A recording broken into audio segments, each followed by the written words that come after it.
Astaghfirullah. Assalamualaikum warahmatullahi wabarakatuh. Bihamdillahi wassalatu wassalamu ala rasulillah wa ala alihi wa sahbihi wa mawalah wa la hawla wa la quwata illa billahi wa ba'du.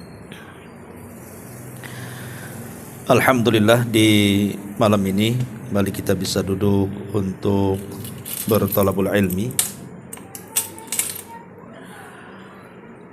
Dan malam ini biasa kita mengkaji tafsir,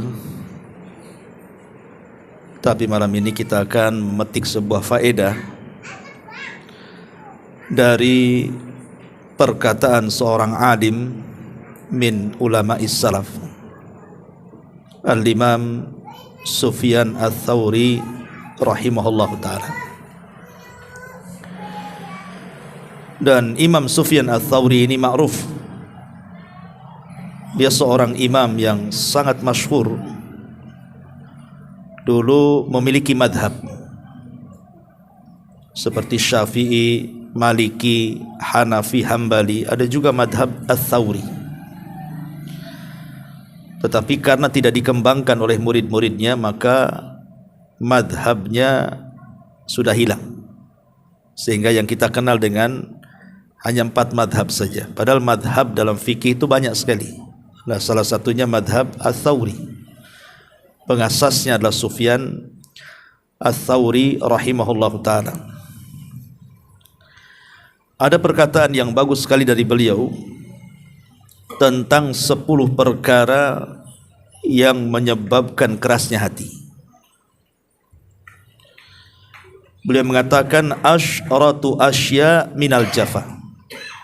Ada 10 perkara, kalau ada pada diri kita, ketahuilah bahwa hati kita ini keras, harus dilembutkan. Tidak banyak muqaddimah. Yang pertama, kata beliau, awwaluha, yang pertama, rajulun au imra'atun yad'u li nafsihi wa la yad'u li walidayhi wal mu'minin. Seorang laki-laki ataupun seorang wanita yang hanya mendoakan untuk dirinya sendiri saja dan tidak pernah mendoakan baik untuk orang tuanya ataupun mendoakan kebaikan bagi kaum muslimin. Maka kalau ada seseorang itu yang hanya mementingkan dirinya sendiri, mendoakan dirinya sendiri dan tidak peduli dengan orang lain, maka ini salah satu penyebab kerasnya hati. Padahal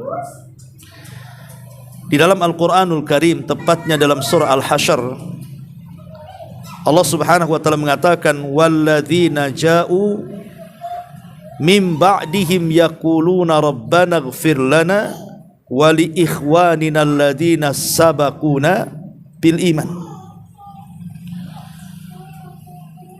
Allah mengatakan, dan orang-orang yang datang setelah mereka, mereka pun berdoa kepada Allah, rabbana ighfir lana, ya Allah ampunilah dosa-dosa kami, wa li ikhwanina alladzina sabaquna bil iman, dan dosa-dosa saudara kami yang telah mendahului kami dari keimanan.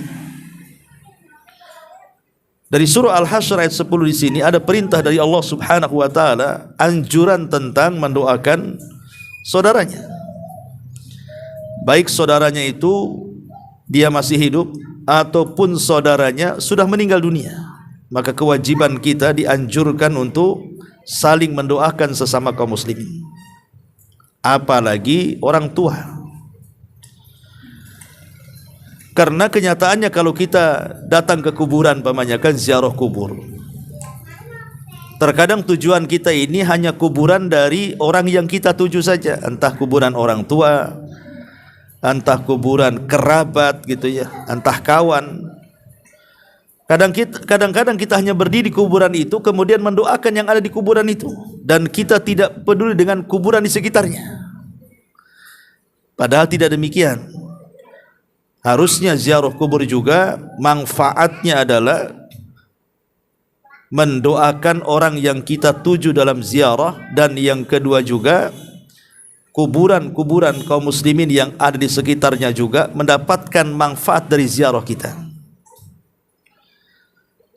Karena itu sebuah keutamaan ikhwan. Jadi kalau antum hanya mendoakan satu atau dua orang di kuburan itu, maka pahalanya juga cuma satu dua orang itu saja. Lalu kalau antum doakan satu kuburan itu, sementara yang dikubur itu bisa ribuan orang, dari zaman dulu sampai sekarang, berarti berapa ribu antum dapat pahala dari setiap orang yang antum doakan itu di situ. Ya tidak mesti disebut orang-orangnya karena kita juga nggak kenal. Ya maksudnya doa secara umum. Ya Allah, semoga kaum muslimin yang ada di kuburan ini Engkau ampuni, kan begitu. Ya berarti mencakup semuanya tuh. Jadi pulang dari kuburan itu betul-betul mendapatkan banyak pahala. Atau mendoakan saudaranya tanpa sepengetahuannya. Kata Nabi SAW, man da'a li akhihi fi dhahril ghaibi, barang siapa yang mendoakan saudaranya tanpa dia tahu kalau dia sedang kita doakan kebaikan itu, maka Allah akan mengutus malaikat dan akan mengatakan kepada kita, maka engkau akan mendapat hal yang sama yang kau doakan kepada saudaramu. Jadi kalau kita umpamanya mendoakan saudara kita, ya Allah mudah-mudahan tetangga saya ini dilancarkan rezekinya, maka malaikat akan datang kepada kita dan mengatakan engkau juga. Jadi setiap doa itu malaikat akan mengatakan engkau juga akan mendapatkannya. Engkau juga akan mendapatkannya. Jadi kalau kita melihat ada anak tetangga nakal sanakal-nakalnya, kemudian kita katakan, ya Allah mudah-mudahan anak itu sadar, kasihan orang tuanya, maka malaikat akan datang, begitu juga anak kamu. Kan untungnya besar itu ya. Lah orang yang tidak pernah mendoakan orang lain, apalagi orang tuanya, kata Imam Sufyan Ats-Tsauri rahimahullahu taala, itu tanda kerasnya hati. Ini yang pertama. Kemudian yang kedua kata beliau, rajulun qara'al Qur'an wa lam yaqra fi kulli yaumin mi'ata ayah. Orang yang mempelajari Quran tetapi dia malas membaca Quran. Pamannya kita lihat hari ini kan marak nih, banyak kelas-kelas mengajarkan Quran, entah belajar tajwid, entah belajar tahsin, terutama ibu-ibu lah yang banyak kan. Ya bapak-bapak juga ada lah yang mempelajari tahsin Quran, tajwidnya gitu ya, cara bacanya. Mereka rajin mempelajari Quran itu, baik tajwid, tahsin atau yang semacam yang berkaitan dengan Quran itu. Tapi giliran membaca Quran dia malas. Nah, ini kata Sufyan Ats-Tsauri, ini tanda keras hati ini. Dia hanya mempelajari tajwidnya, tahsinnya, bacaannya, tapi tidak mau mengambil Quran dengan sengaja kemudian kita baca Al-Quran itu. Maka kalau orang hanya mempelajari Quran dan tidak mau baca Quran, itulah tanda keras hati kata Sufyan Ats-Tsauri rahimahullahu ta'ala. Kalau ada orang mengatakan, Ustaz ya gimana saya mau ngaji, saya aja masih terbata-bata gitu ya, masih mau belajar, tidak masalah. Karena Rasul mengatakan, al-mahiru bil Quran ma'as safaratil kiramil bararah. Orang yang mahir membaca Quran itu, maka mereka akan bersama para malaikat yang safar ke sana kemari mencari kita orang yang baca Quran. Walladzi yatata'u fi, tapi orang yang mau belajar terbata-bata, dia susah bacanya karena baru belajar, falahu ajran, kata Rasul, tetap dapat 2 pahala.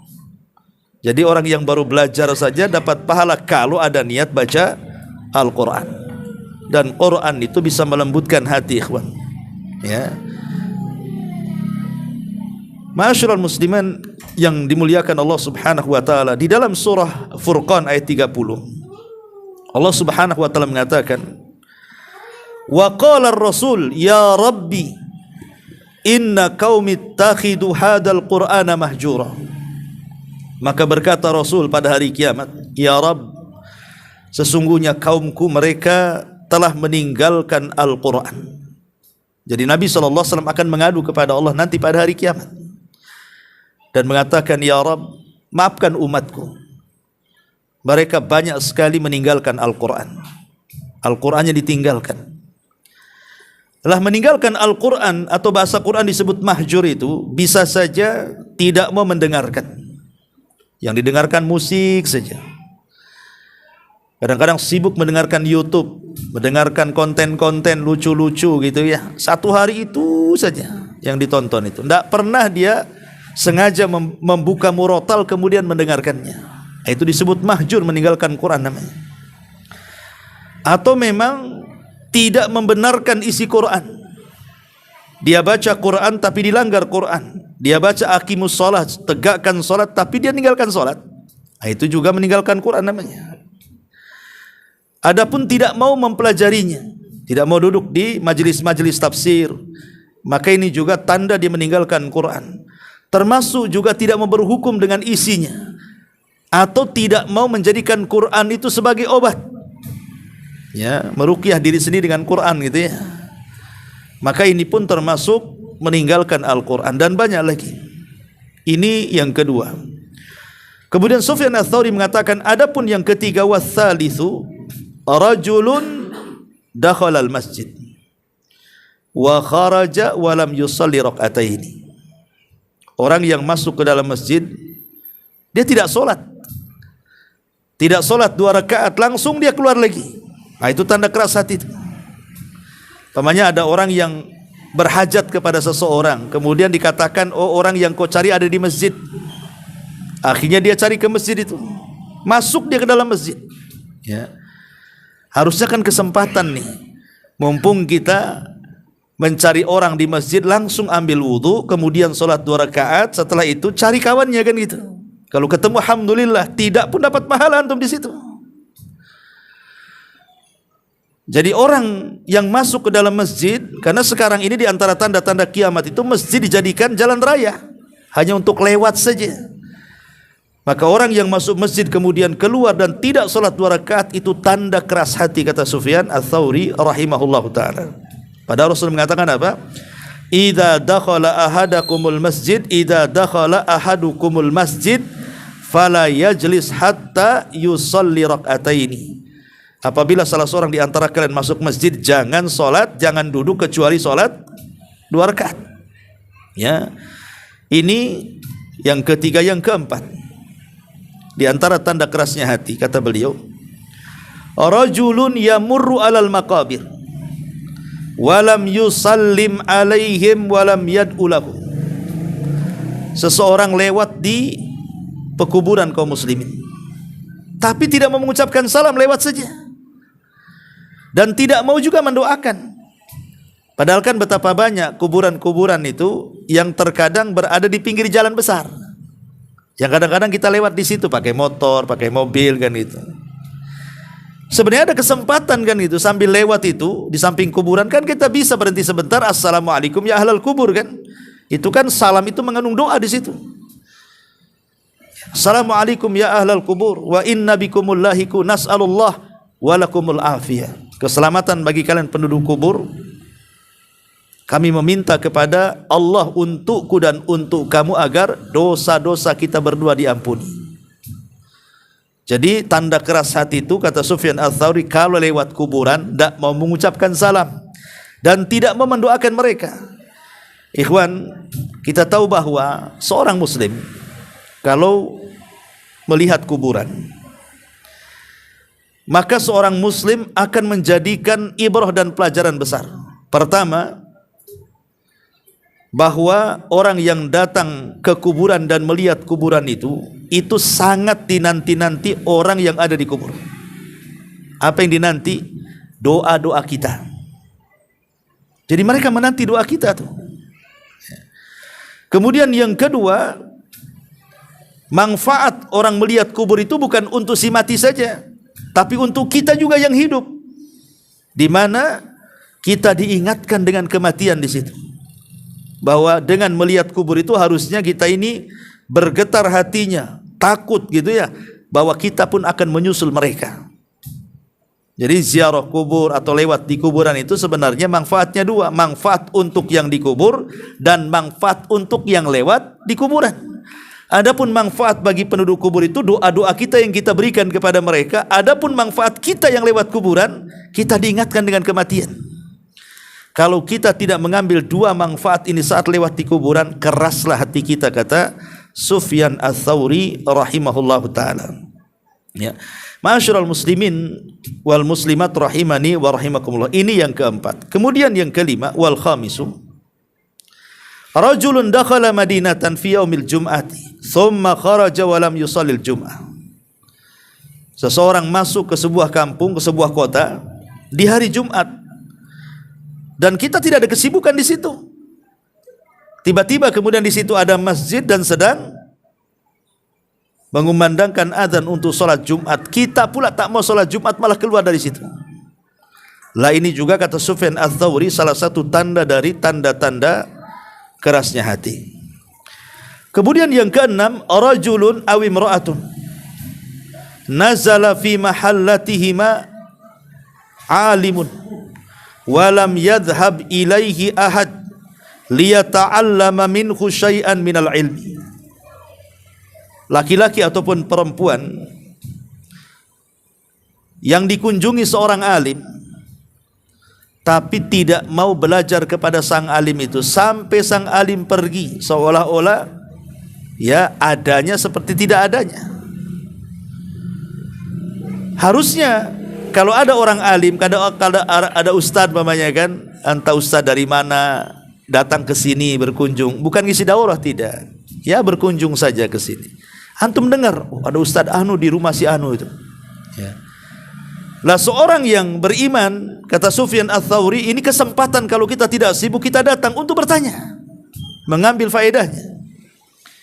Sebab kalau seandainya ada seorang alim datang kemudian kita tidak pergi belajar walaupun hanya 1-2 soalan, itu tanda keras hati bahwa kita tidak berhajat kepada ilmu sebenarnya, dan itu bahaya. Apalagi kalau ada ustadz kan itu yang tinggal di situ.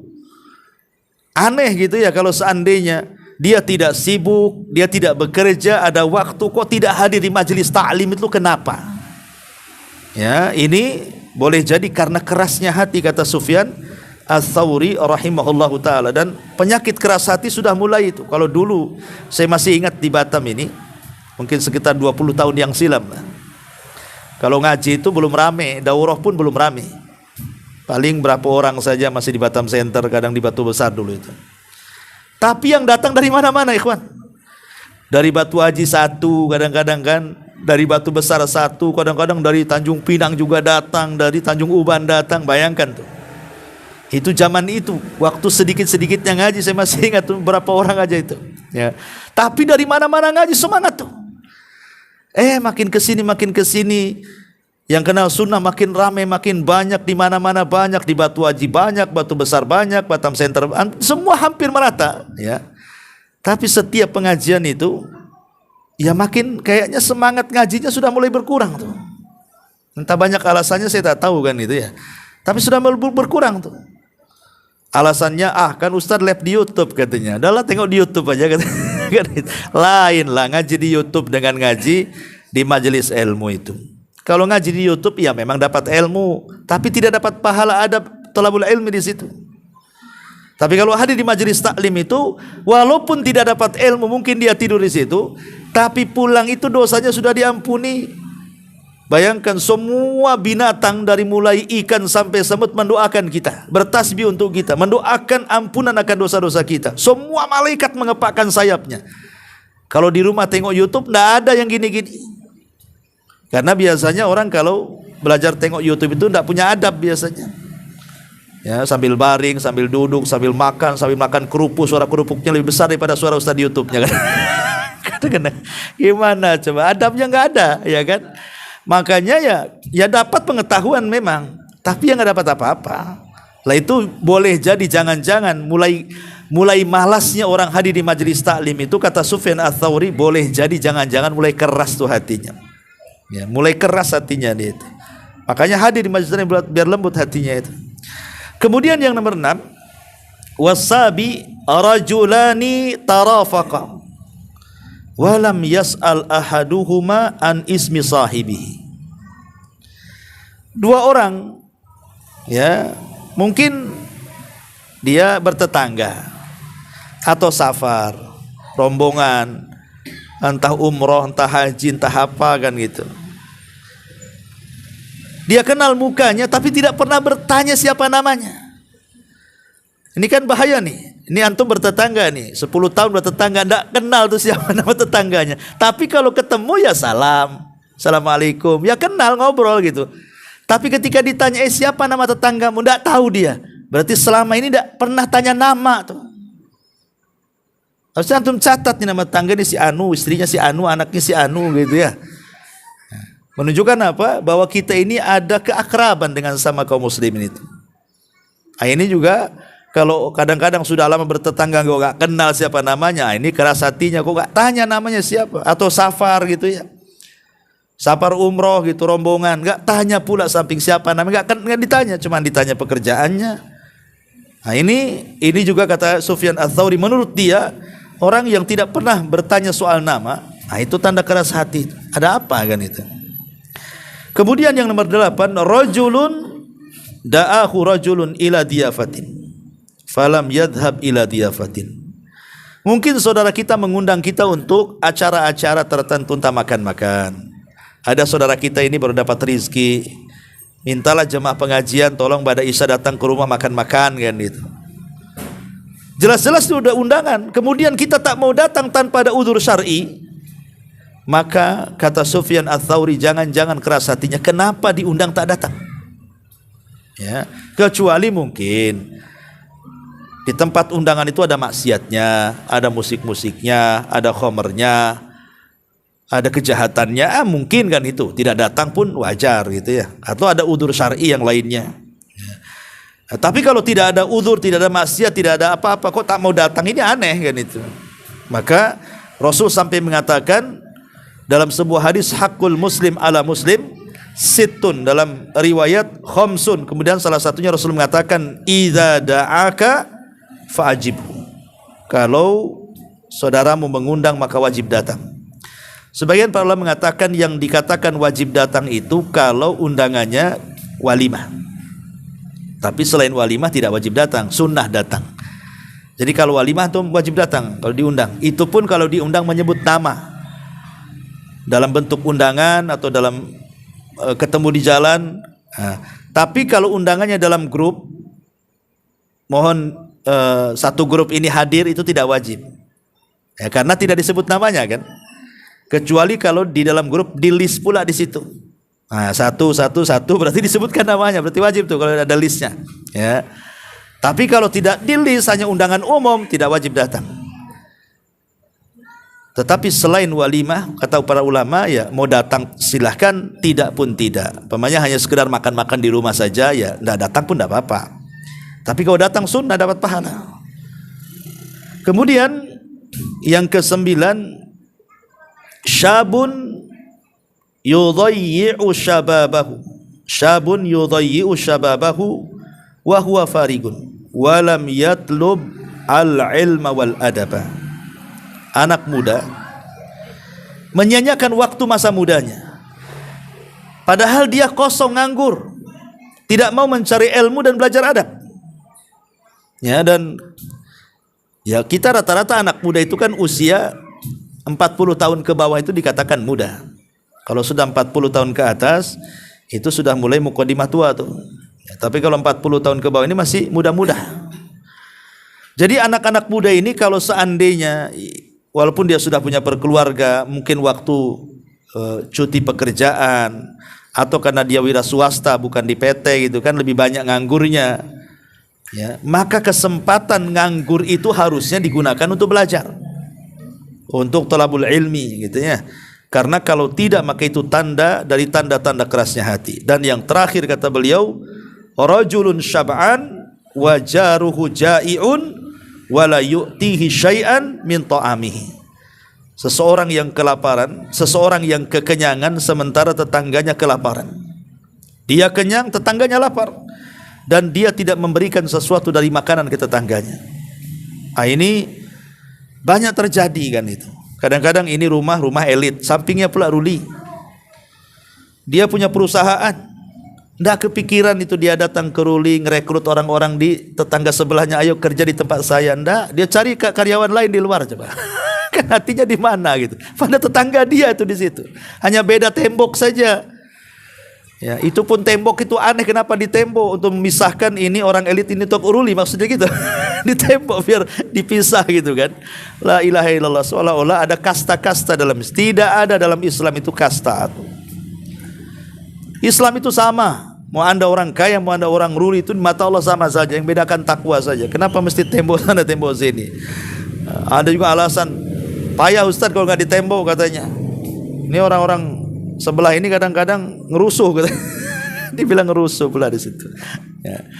Harusnya kan kalau dia punya hati, ini mumpung nih tetangga orang-orang susah, saya punya proyek, punya apa, mereka lah aja kan gitu. Mumpung tetangganya nanti didoakan baik.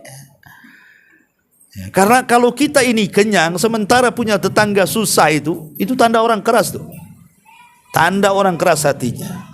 Lah inilah 10 perkara kata Sufyan Ats-Tsauri, kalau ada pada diri kita maka keraslah hati. Ya. Ma'asyiral muslimin yang dimuliakan Allah Azza wa Jalla, berarti cara melembutkan hati kebalikan dari 10 perkara ini. Kalau 10 perkara ini kemudian menjadikan pengeras hati, berarti kebalikannya itulah pelembut hati. Berarti kebalikannya kita, yang pertama, doakan kita dan doakan orang tua serta doakan saudara kita. Itu tanda lembutnya hati.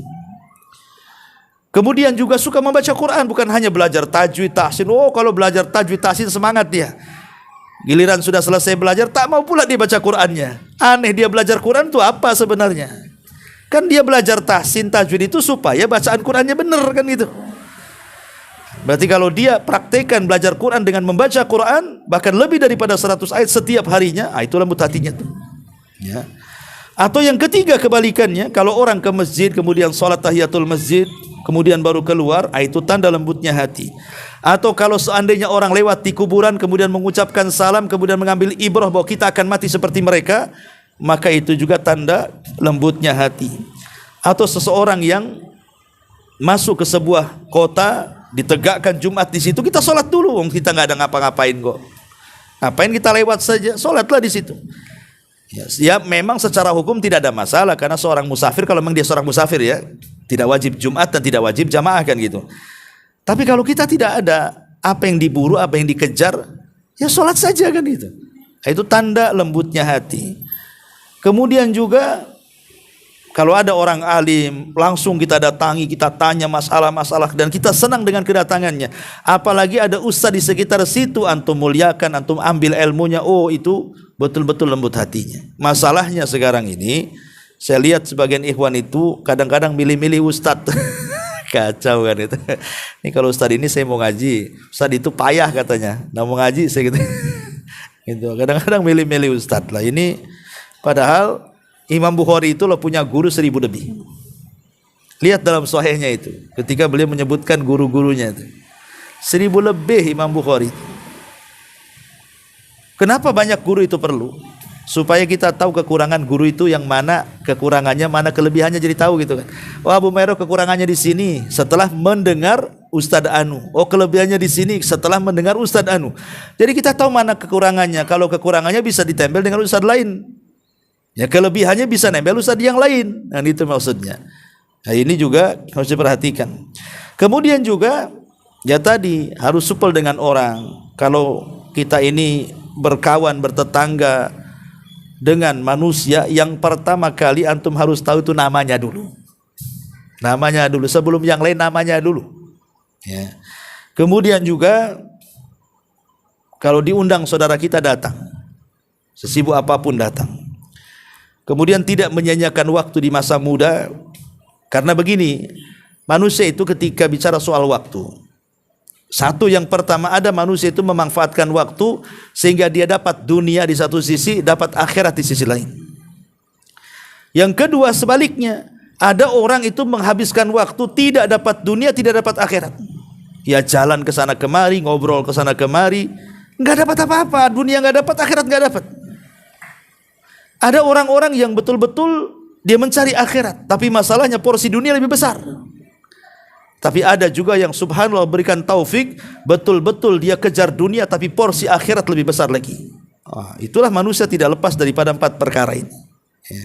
Yang kita ini yang mana satu, Allahu a'lam. Mungkin yang tidak manfaat dunia akhirat mungkin. jagongan sana sini, malam ngobrol ngalor ngidul ngetan ngulon nggak jelas gitu kan gitu ya.